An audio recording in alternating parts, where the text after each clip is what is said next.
Okay, ladies and gentlemen, welcome back to our study. Now, in the lectures, in the previous lectures, where we discussed about how the government attracts talented candidates, we touched on the topic of utility, right? The utility of employees. Now, we said that in order to make the government attractive to candidates, the government must send a signal that it is willing and able to utilize talented and virtuous people properly. So in this lecture, we'll discuss in more detail how the government should utilize the talent. Now, this is different from lecture 6 in that lecture 6 is about the general methods of understanding the quality of the candidates, whereas this lecture focuses on the criteria to be used when deciding on deploying someone in the job. Okay?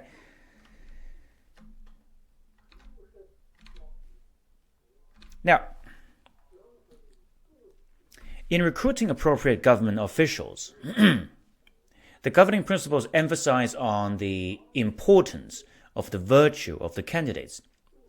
So first of all, I think it's necessary to understand why virtue is an important quality. Usually people are under the impression that, they understand this because nobody would deny that it's better to employ a good person than a bad person.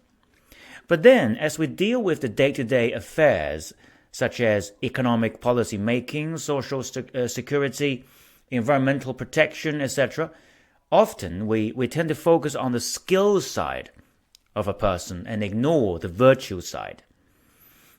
And more importantly, it's because we're actually not so sure. We're not sure why virtue can solve our problems at hand. And it always seems that skills, experience, and technical know-how are more direct and visible. And therefore, we assign more trust to these indicators. But virtue, on the other hand, is relatively obscure, and it takes longer time for people to see the impact of virtue. So, under normal circumstances, where things are, stable and calm, we can't feel the existence of virtue. And consequently, we're under the impression that virtue is not very important. So we'll now demonstrate why it is really important to use the virtuous people. Okay? Right. Now, first of all, we need to take our time and review the history. Okay, review the history of mankind in more details. Now, more specifically, we need to examine the relationship between the past rise and fall of a country and investigate the virtue of a government official during the event time. Of course, by the nature of this course, we'll only examine the ancient Chinese history. Okay?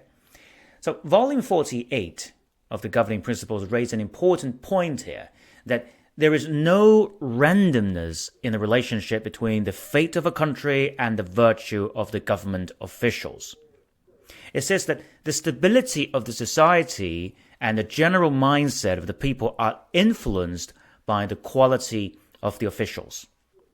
If the top leader recognizes and favors virtuous men and give them important roles to play in governance, the country will realize peace and stability.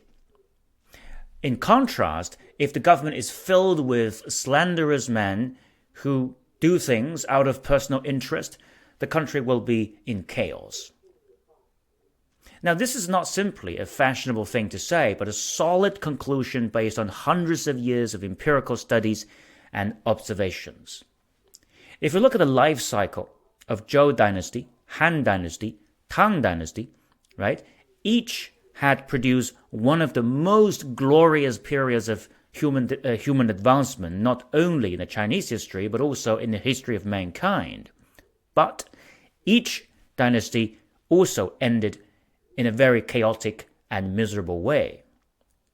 So one may argue, well, it's just part of a natural business cycle, isn't it? Well, this simple conclusion, I'm afraid, marks the detail of the cycle. If we understand the true cause of this cycle, we can extend prosperity and avoid disasters.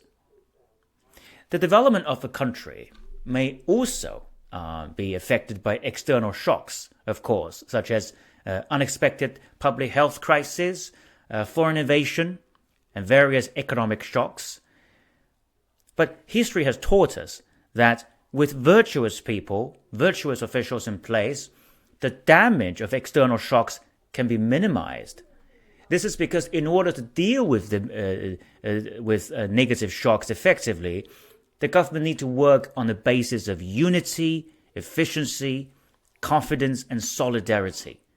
And this requires the officials to be selfless, to be ethical, to be vigilant.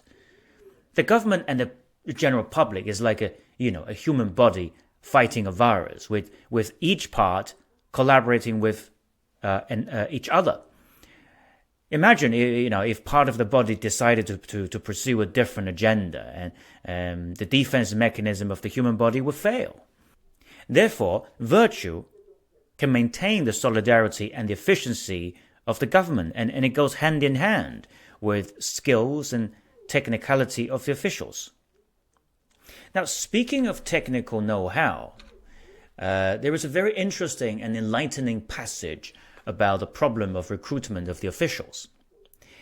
And more specifically, it reveals that, sometimes when it comes to government recruitment, the leader may confuse minor issues with major issues. Minor issues and major issues. So what does that mean?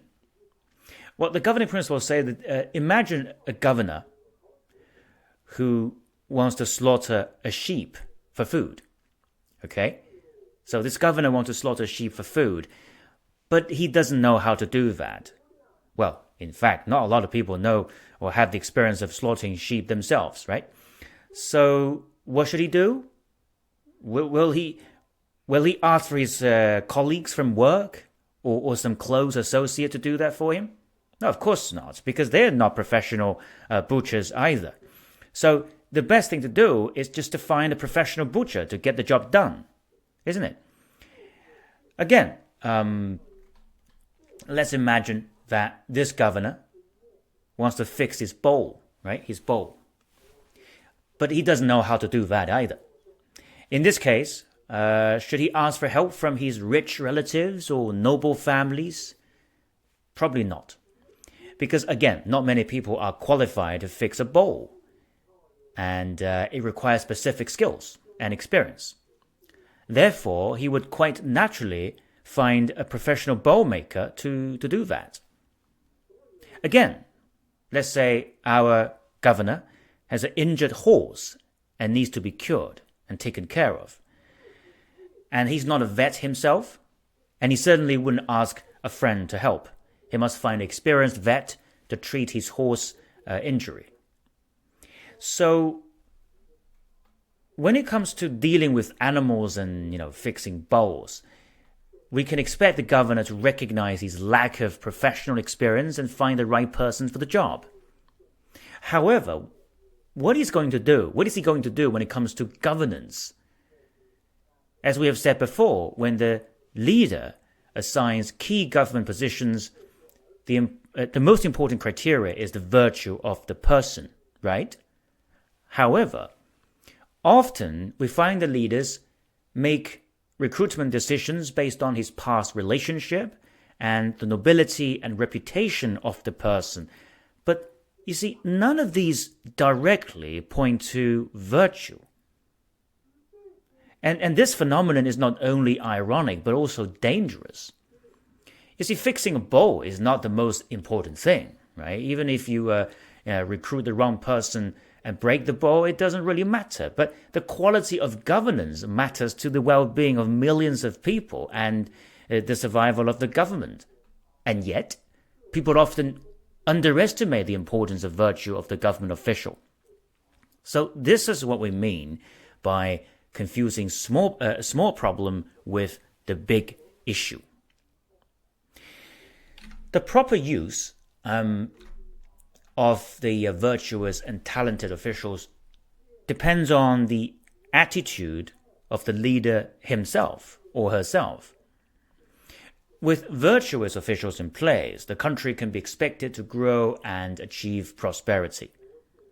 So the ancient sages conclude that the fate of a country can be forecasted by observing the leader's attitude towards virtuous people. This is similar to economic forecasting, right? Where the central bankers analyze the current economic indicators and make forecasts about what's going to happen 18 months later. Likewise, there is usually a time lag between the drop in virtue of the government and the subsequent social chaos. This is also similar to a situation where, a doctor discovers certain internal disease of a seemingly healthy person by diagnosing early symptoms, such as loss of appetite and fatigues, etc. So, similarly, a country can be expected to end up in shambles when the leader doesn't show respect towards the virtuous and able people. So the governing principles remind us, that when the society is in shambles and governance is unsuccessful, we shouldn't think that there is no virtuous people to support the government. It is quite possible. It's quite possible that virtuous people exist, but they're unwilling to join a leader who shows no sign of morality. In volume 31, it describes that when a leader is cruel, greedy, and violates the law, the true virtuous people are not willing to join and support such a leader. Therefore, they will go into hiding. The problem of greed of the leader is pointed out by Mencius in his conversation with King Hui of Liang, where he said that if from top to bottom everybody pursues profit and treats money as the only measure of success of life, then the day of the country is numbered. Mencius also reminded the king that the true wealth comes from the righteousness of the leader. Virtue is the root, and wealth will follow naturally. I think Mencius' reminder is particularly useful in today's money-driven society. Everybody respects wealth, right? Wealth is the king. For the same person who has no audience when he is poor, everybody starts to treat his word as a remark of wisdom when he's wealthy. Isn't that true? But wealth doesn't solve all the problems because wealth can be taken away. But virtue leads to prosperity in the long term. For example, Sui dynasty began in 581 AD with enormous wealth and power, but it ended in merely 39 years.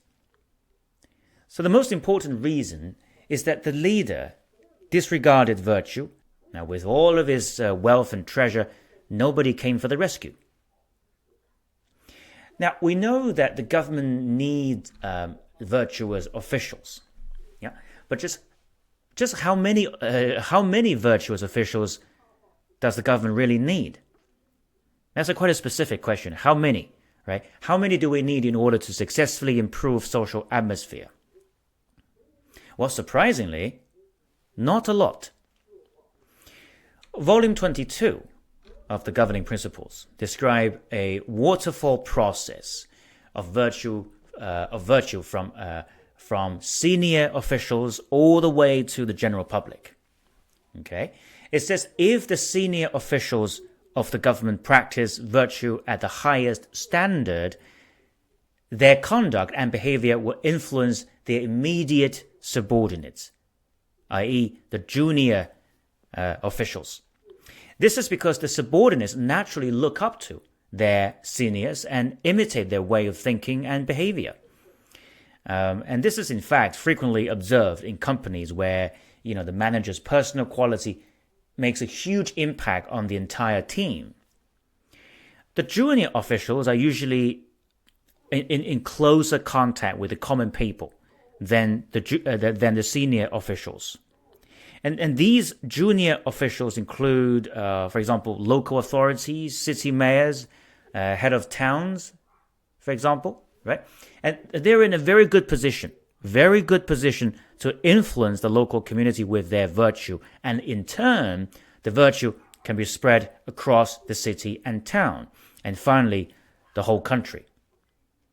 This is not a fantasy, by the way. This is a reality. And with the help of modern media, this can be achieved even more easily. So the quality of top leader is, you can see, the source of good governance, isn't it?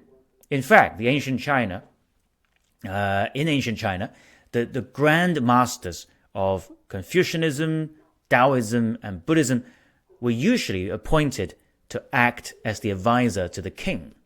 So their job was to guide the leader, both professionally and ethically, and to remind the leaders to self-cultivate and keep personal desires in check. So this kind of arrangement at the top level is not only beneficial to the leader himself, but also to the whole nation. So it is perhaps something that, the modern government can learn from the ancient. Now, we know that it is beneficial for the people and the country, indeed, to have virtuous officials in the government. But it is also beneficial to the leader himself. And this is because, we can never separate the leader from the subordinates, right? They are one entity. This is true not only in the body of government, but also in all the enterprises and organizations in general. The interrelation between the leader and the subordinating officials is similar to the relationship between the head and the four limbs of a human body. So the leader doesn't just give orders. They also depend on the subordinates and are influenced by them.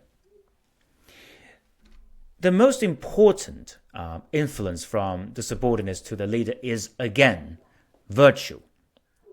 This is because virtuous officials feel that they have the responsibility to monitor and guide the leader, especially on the moral side of professional conduct. You see, the leader is not living in a vacuum, right? Even if the subordinating officials, they don't explicitly point out the leader's ethical downside, their behavior will certainly have an influence on the leader. The governing principle points out that if the leader's close aides are upright, the leader will remain upright. If the aides are flatterers, the leader will mistake himself as to be sagacious. So the virtue of the official is extremely important, and the leader must be very cautious about recruitment decision. Once the officials are employed and installed in the close circle of the leader will be constantly exposed to their influence. The influence from the subordinates to the leader can be used in a very productive way. Okay?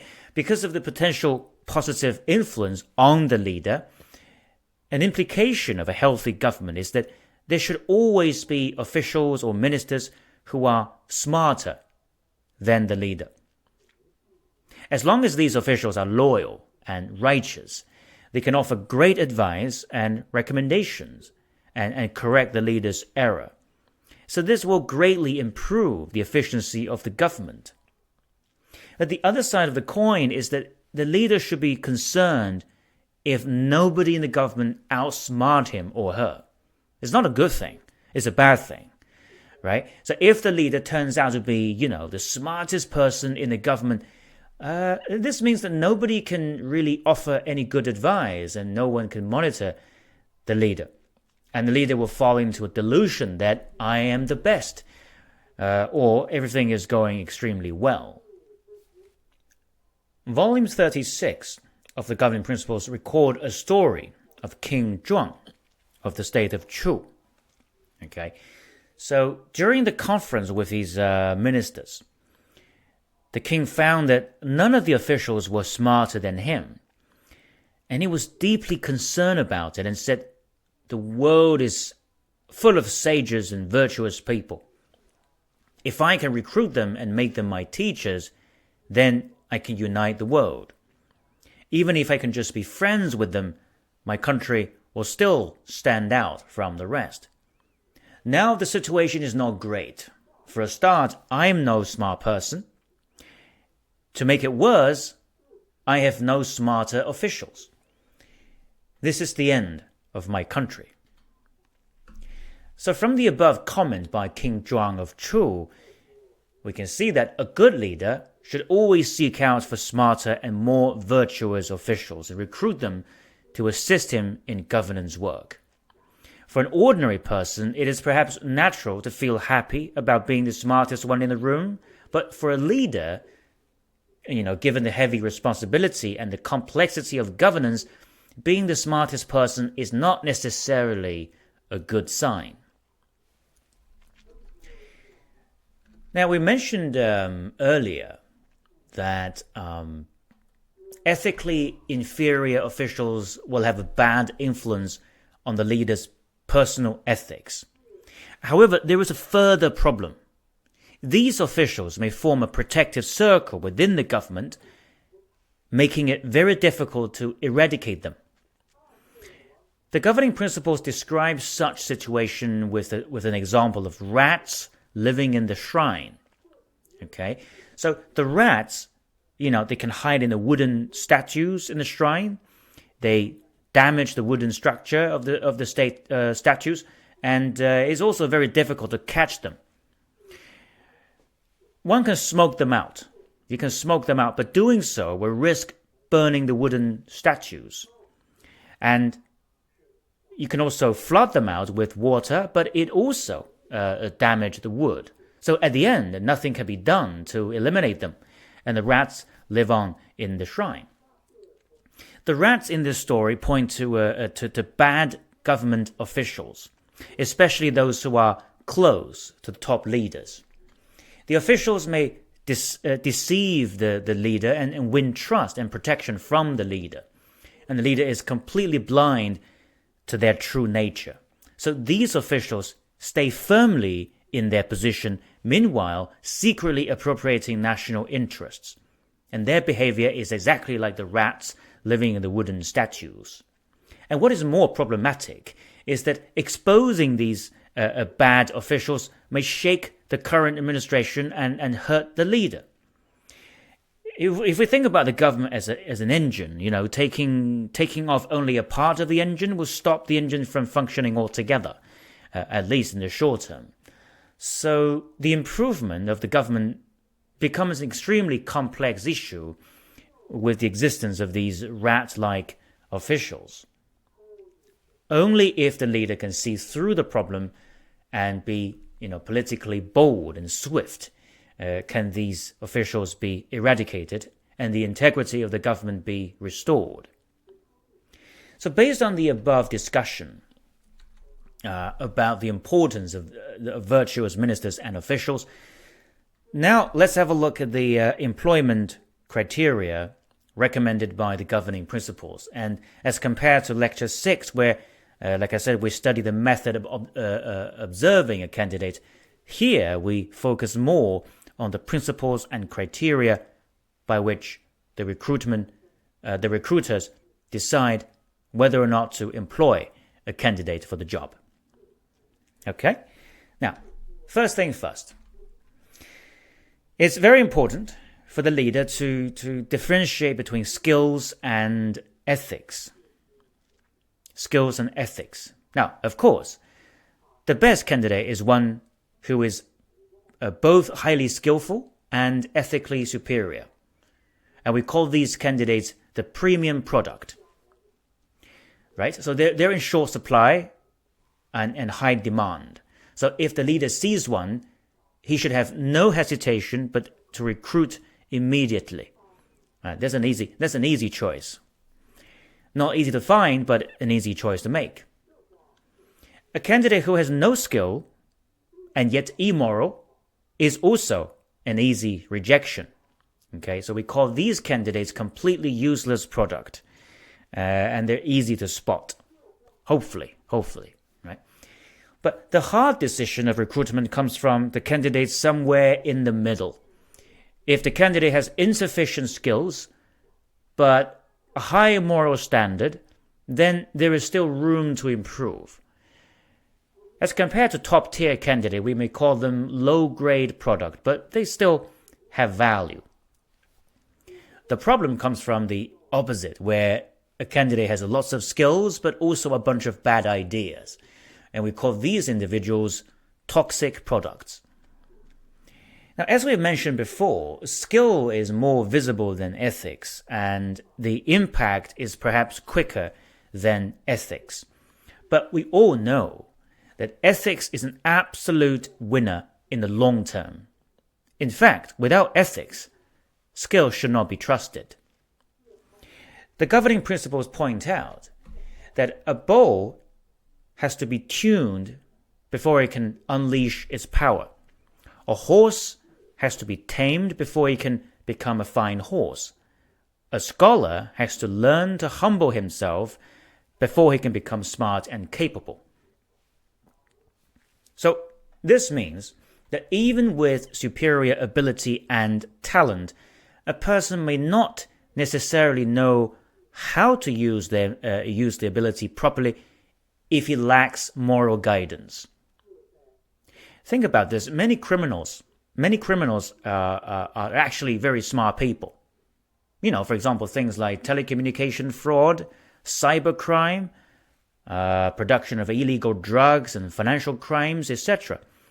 They all require sophisticated skills to pull them off. But apparently, these are immoral conduct, and a lot of people get hurt badly.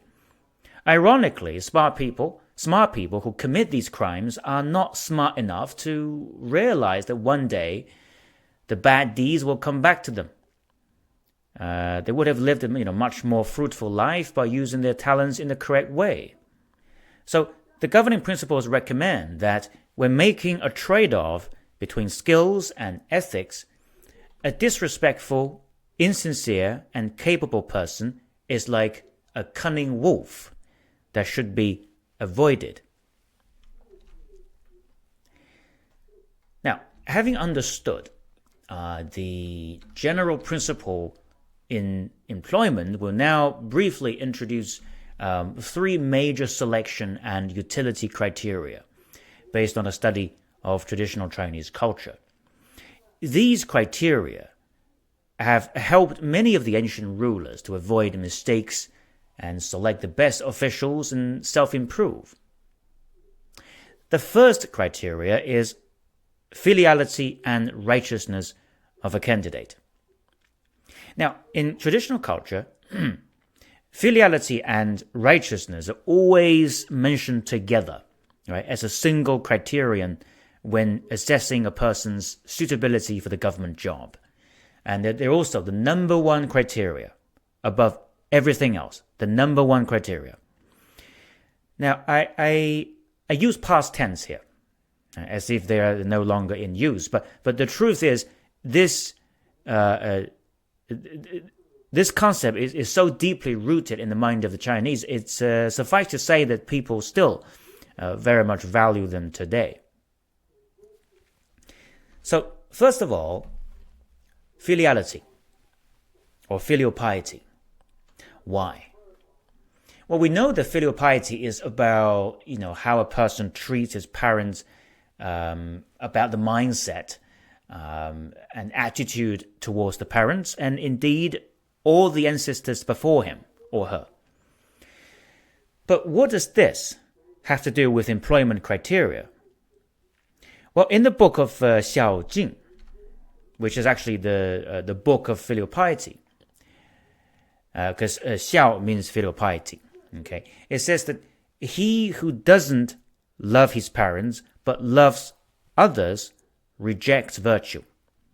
He who does not revere his parents but reveres others rejects propriety. Okay, now this is actually very logical. And it's not wishful thinking, but a logical deduction based on human nature. So in this sentence, virtue and propriety are not, man-made rules, but a course of nature. Anything that goes against the nature or the natural order is either short-lived or delusion. Loving and respecting the parents come from natural love between the children and the parents. So, when we say someone is a loving person, we would expect him to love his parents first. Otherwise, it doesn't make a lot of sense, right? If a person shows no respect or love to his parents, but show love to a third person, then this love is of low credibility. It doesn't make a lot of sense. At the workplace, filial piety and respect to the parents can manifest into loyalty and dedication. Because a truly filial person serves his parents out of pure respect and love. He or she is able to generate loyalty to his employer out of the sense of responsibility rather than pure financial incentives. So that's the manifestation there. Even if financial incentive is at play, he also recognizes the responsibility to fulfill his duty because he must make the money worthwhile. So the sense of responsibility and loyalty can either be a habit or a requirement, and it's obviously better to act responsibly and loyally out of a habit rather than a lifeless requirement. And this kind of habit is first developed through filial practice during the children-parent interaction. And if it is, then it will be carried forward onto the later stage of life, such as work. So the earlier it is developed, the better. Therefore, in ancient China, it was a common practice for the government officials to investigate a candidate's filial practice. Interestingly, they often acquire this information by, the officials acquire this information by visiting the candidate's hometown, talking to his family, his neighbors, his friends. And likewise, a martial art master would not pass on the skills to a person who is unfilial, because one cannot be sure that he could apply his skills properly. So all in all, the doctrine of filial piety is the root of Chinese philosophy. It's not a simple moral high ground or philosophical debate, but it has practical implication. Now, let's have a look at righteousness. Well, basically, righteousness means doing the right thing. It sets a constraint on behavior. Right? When facing choices, for example, a righteous person will be able to make judgment based on right and wrong, morality and immorality, and choose the right action. Now, to better understand righteousness, we can break it down into two parts, or two aspects. One is the control of desire, and the other is the correction of conduct. Another way to look at this is that one side of righteousness is about not to do something, and the other is about to do something. And both need a great mental strength and discipline. So, why should we keep desire under control? And what does desire have to do with doing the right thing? Well, desire, first of all, is not a thing, right? Or a one-time deal. It is a constant state of mind. It means that when desire is uncontrolled, it can lead to a chain of action and changing mentality. In the Great Learning, it is stated that a heavy desire will disrupt the mind, making a person losing his sincerity. And sincerity is also a state of mind. It's not only an attitude towards other people, but also to oneself. The mind of a sincere person is like a mirror. Okay, the mind of a sincere person is like a mirror, because it allows him to reflect the outside world clearly and see through things. A person with too much of a desire is like a mirror with dark ink on it. And so his mind is unclear and his judgment is out of place. So a person with uncontrolled desire not only loses his sincerity, but also lacks self-cultivation, because there is, very little capacity left for him to consider doing so. And all of these lead to the deteriorating human relation and, of course, his official duties. So how should we get desire under control then? Well, the easiest way to do this is through the practice of rights or the practice of propriety. Now, we can explain rights as rules. Okay, so on the surface, it is behavioral control. For example, for those who are having a hard time curbing online shopping addiction, I guess the easier thing to do is to delete the shopping app and just stay away from internet for a few days. But rights have deeper meaning than simple behavioral control. By practicing rights, one's mind can gradually become free from the control of materials. At the beginning of desire management, you may have to fight against yourself inside the mind, but later on, a good habit is formed and the mind is stabilized. According to Confucius, practicing rights is equivalent to benevolence. Why? Well, you see, when a person practices rights, he or she is putting a constraint on his own behavior, right? He's not requiring other people to do the same, but only himself. So, in other words, he takes the initiatives upon himself. And as we mentioned in the first lecture, the sense of benevolence is the mutuality between two parties, two persons, right? What we do not like to be done to, we don't do it to others. So practicing rights and controlling desire means that we take the first move on our part without requiring others to do the same. So if this is not benevolence, then what is? Now, in volume 23 of the Governing Principles, there is a very interesting and very good story about practicing rights. Here it goes. So once upon a time, it's a real story, by the way, okay, even though it starts with once upon a time, there was a great scholar and government minister called Yang Zhen. Okay, Yang Zhen. And he was promoted to become the prefect of Donglai Prefecture. Okay, it's a place called Donglai. So during his travel to Donglai, he was passing through the county of Changyi. Okay, and he was approached in the middle of the night by a man called Wang Mi. So Wang Mi was nominated by Yang Zhen to become the magistrate of Changyi County a long time ago. So to express his appreciation, Wang Mi brought with him 10 kilograms of gold as a gift. And Yang Zhen was appalled and upset about this gift. So he said to Wang Mi, "Well, as your old friend, I understand you very well, but you don't seem to understand this old friend of yours very well." Well, Wang Mi replied, "Oh, look, it's in the middle of the night, and no one would know you received the gold." Yang Zhen corrected his friend. He said, "You're wrong, my friend.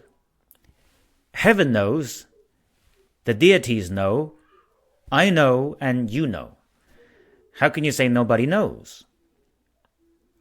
So this is how self-disciplined Yang Zhen was, in the face of opportunities of corruption.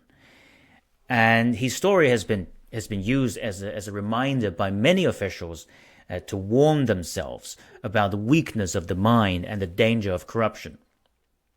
So the practicing of rights and control of desire is a valuable quality for those who work in the government and indeed all the other occupation.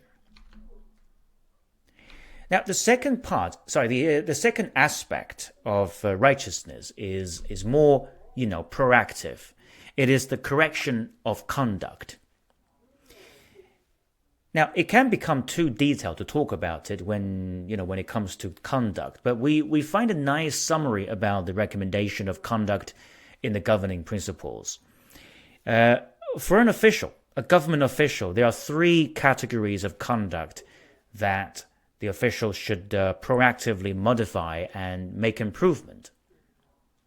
The first category is what one says, which is speech.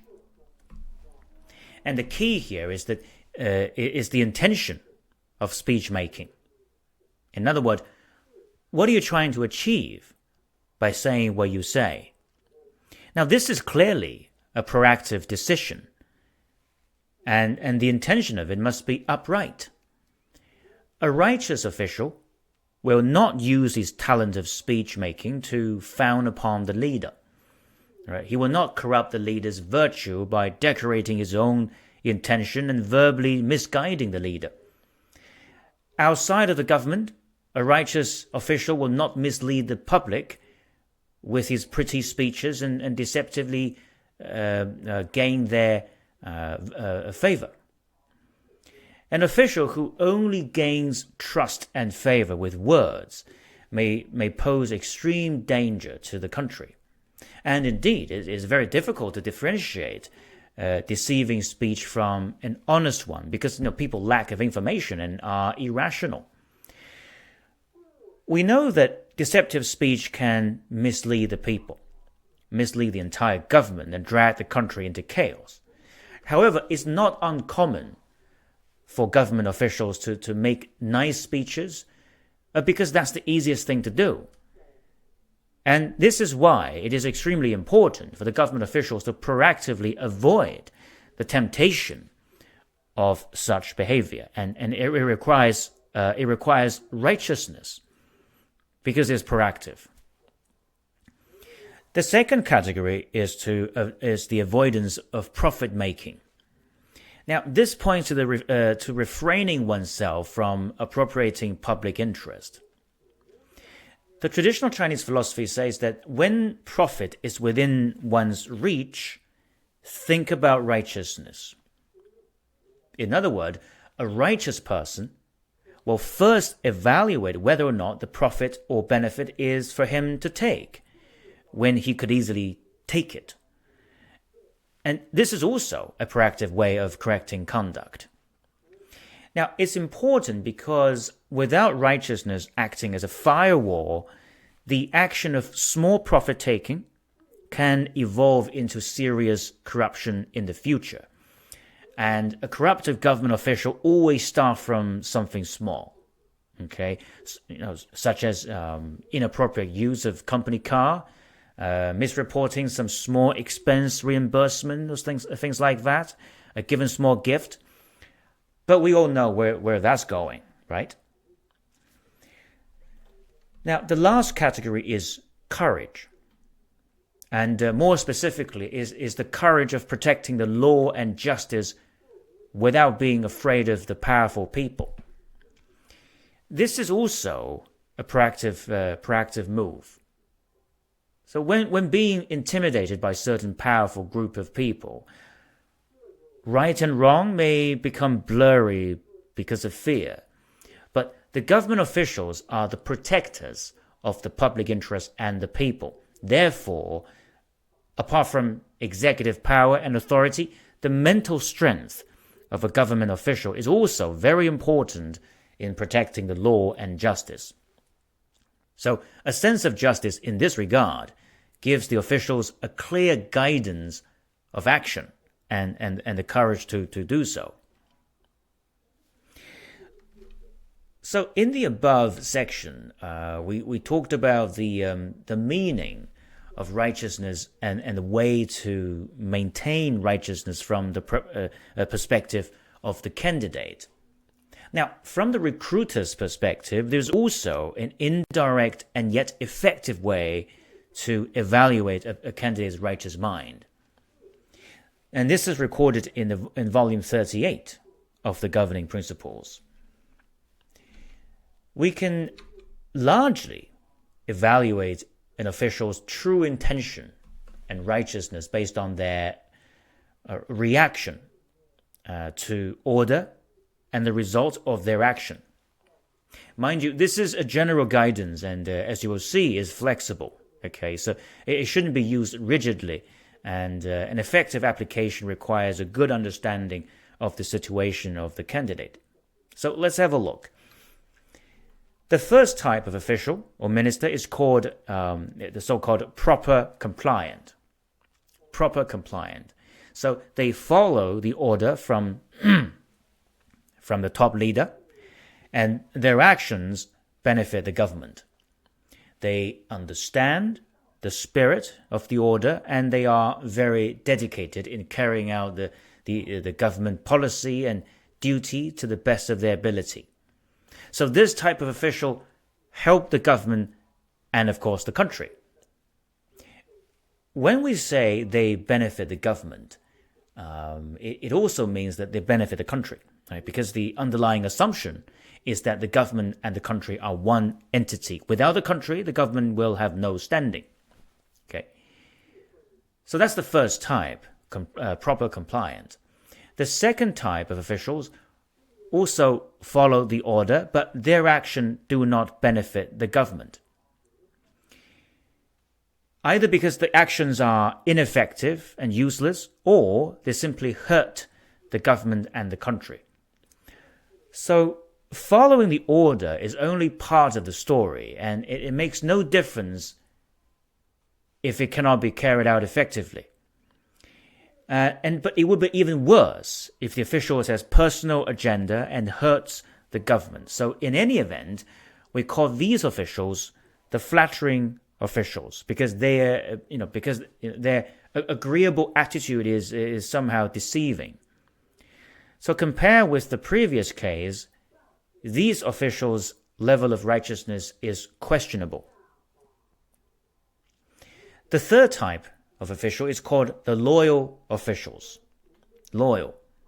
Now, they may be against the order, but their actions benefit the government.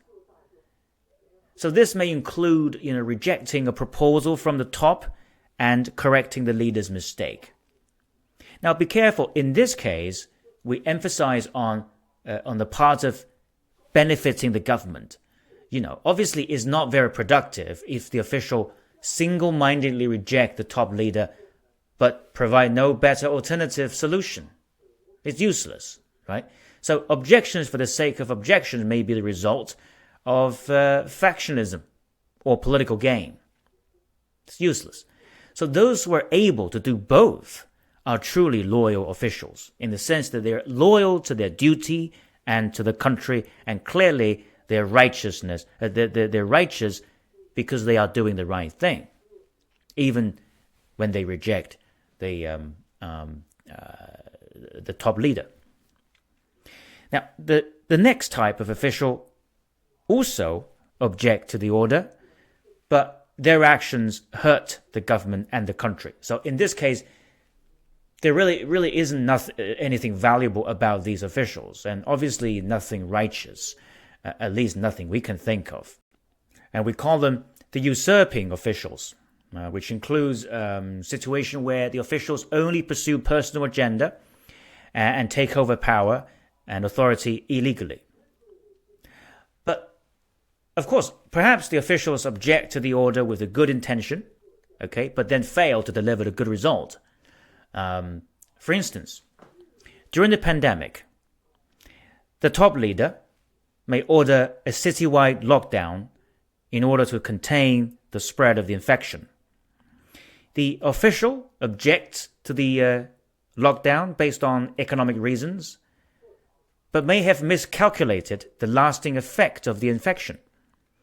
The result of no lockdown may turn out to be harmful to the economy and the country after all. But it doesn't mean that the official is not a righteous person. He or she may have made this decision with a good heart. So the most we can do is to make a truthful comment about his ability, but not his integrity. So as we said earlier, the application of this teaching must be cautious and thorough. Now, the last type of officials is described as complete villain. They have no concern of the leader's honor, no concern of the country's well-being, and they only care about their own benefit and the benefit of their closest network. Okay, so this is quite self-explanatory.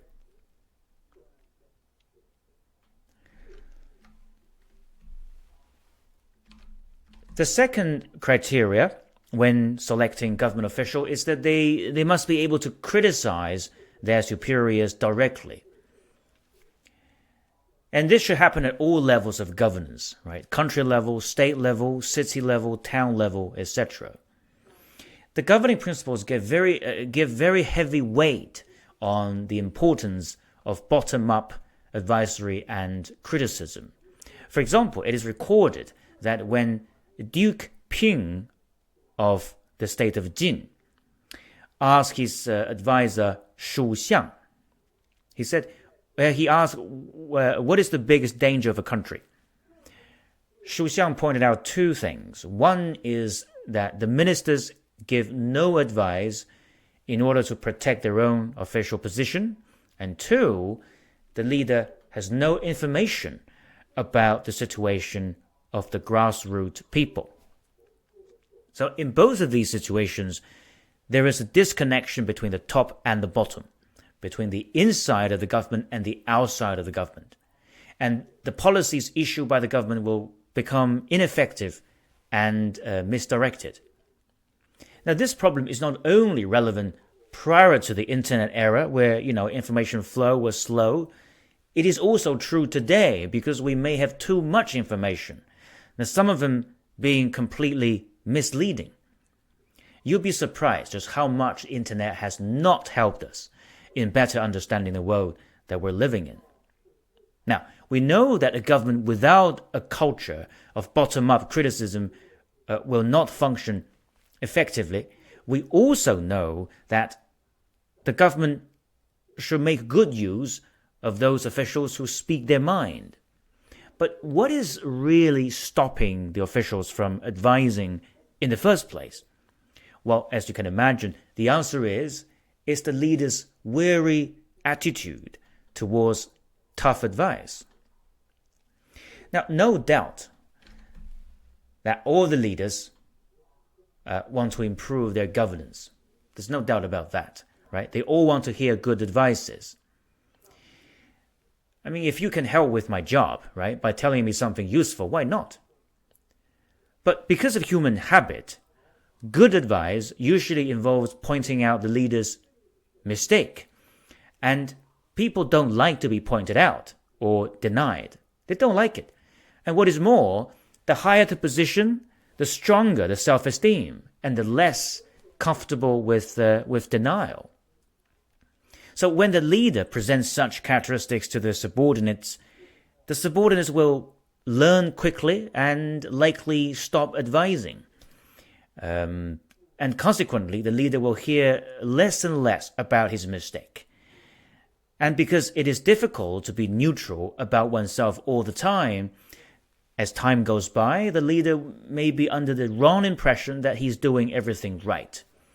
And this will lead to even worse decision-making, even more biased decision, and it is harmful to the government. So we can see that human habit is quite, self-contradictory sometimes, right?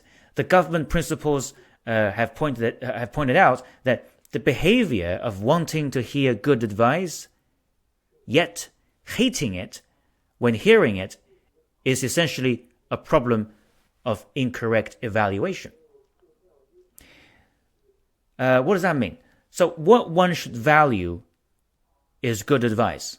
This is what everybody should value, should treasure, right? Good advice, because it's difficult to come by.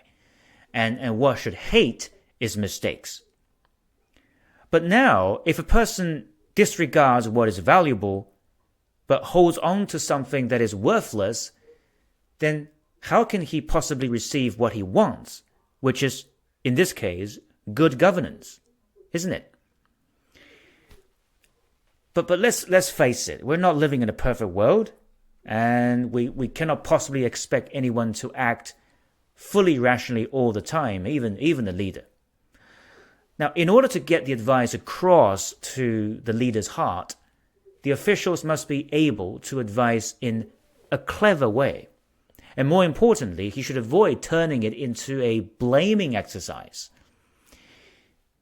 Officials who are able to get the message across, but in an artistical way without any negative consequence, should be highly valued by the government and utilized appropriately.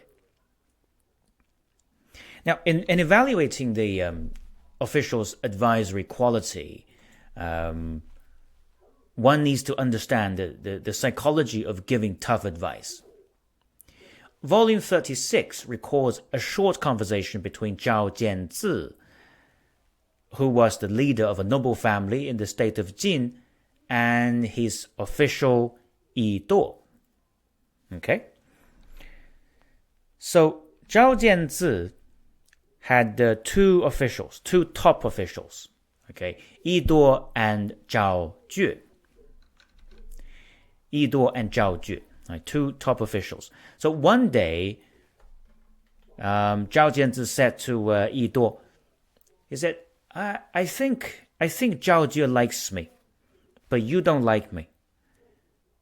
When Zhao Jue advises me, he does it when nobody is around.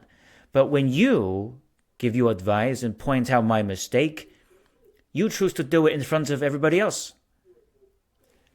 So II.2.a replied, well, that's true, my lord. Zhao Jue wants to save you from the embarrassment, but I want to save you from your mistake, and I care less about your feeling. The reason I point out your mistake in front of everybody else is because I fear that you won't make a change. And that's what he said.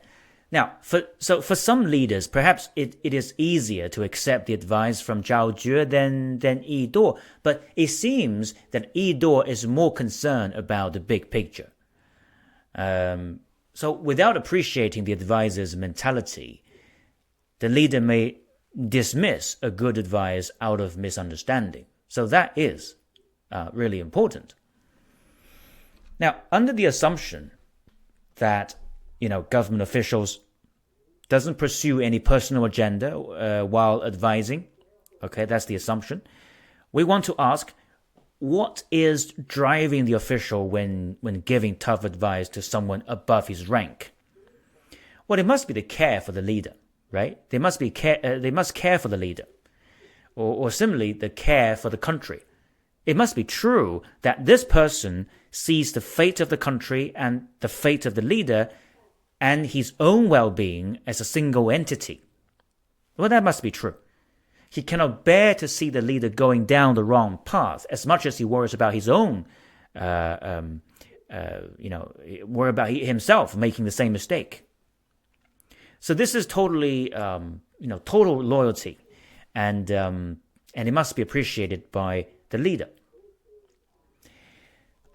Volume 47 described this mentality as follows. It says that if ministers fail to convince their ruler with justified remonstration, this will put him in a dangerous situation. But if he keep on remonstrating, their lives might be at stake for offending their ruler.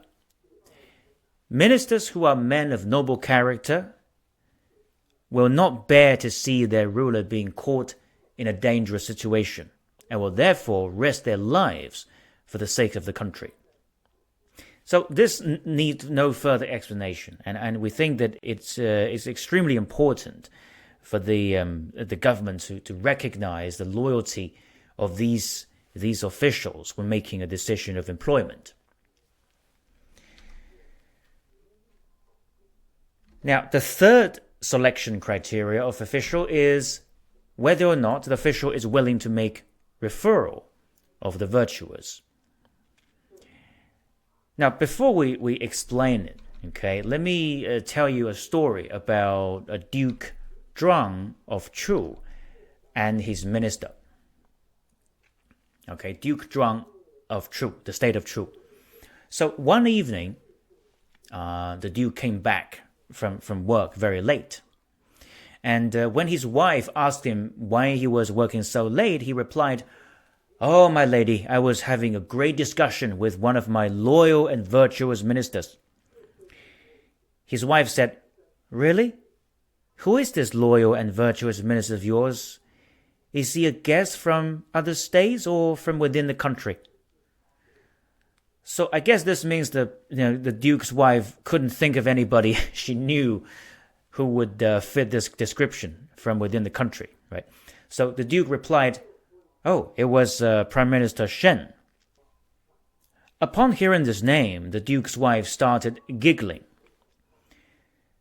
Now, as the Duke inquired what she was laughing about, the wife said, "Well, in the 11 years since becoming your lawful wife, I have brought many beautiful and talented young ladies into our palace to serve our family without jealousy. Among them, there are 10 who serve you with me every day, and 2 of them are much better than me. Do I not want to be the only woman beside you? Of course I do. But I would not hide the talented ones from you just because I have my own wish." Now let's talk about our Prime Minister Shen. He's been your minister for many years now, and yet I have never seen him bringing you anyone talented. I am not sure if you can call this loyalty. Well, what can you say about that, right? The lady has spoken. Now, the Duke was very much awakened by his wife's words and told his Prime Minister about it. Well, thankfully, Minister Shen was a quick learner and subsequently recommended a person called Sun Shu'ao to the Duke's government. And within 3 years, it was this Sun Shu'ao who helped the Duke Zhang to make the state of Chu one of the most powerful state in the spring and autumn period of China. Confucius had also expressed his view about this issue, and he strongly preferred those who could make good referral to those who worked hard but recommended nobody. For example, when being asked, who could be called a virtuous minister, Confucius named 2 persons: Bao Shuya of state of Qi, do you remember him?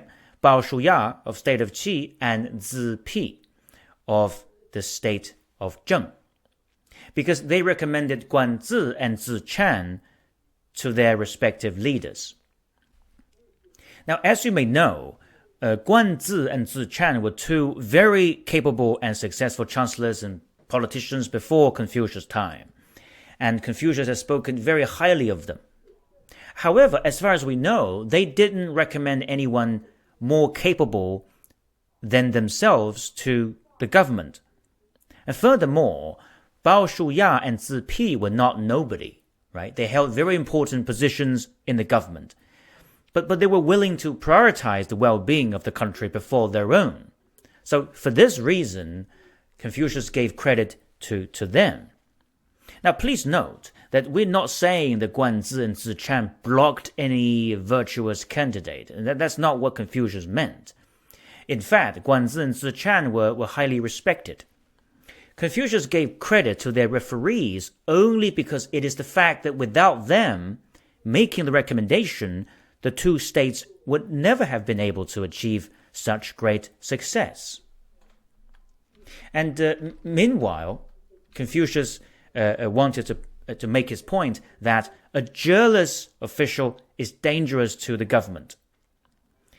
In volume 43 of the Governing Principles, It says that a jealous minister who blocks virtuous candidates from being recruited by the government is like a mad dog in front of a shop. A mad dog in front of a shop. The customers may want to come into the shop to spend money, but the mad dog scares them away, and thereby resulting in a bad business performance of the shop. So in ancient China, in order to solve this problem, the government adopted a mechanism to link the remuneration of the referees to the performance of the referred. And you may recall that we talked about this mechanism in details in the previous lecture. So through aligning the interests between the two parties, it encouraged the officials to make a good recommendation of candidates to the government. And meanwhile, both parties would be punished when the referred made a fatal mistake.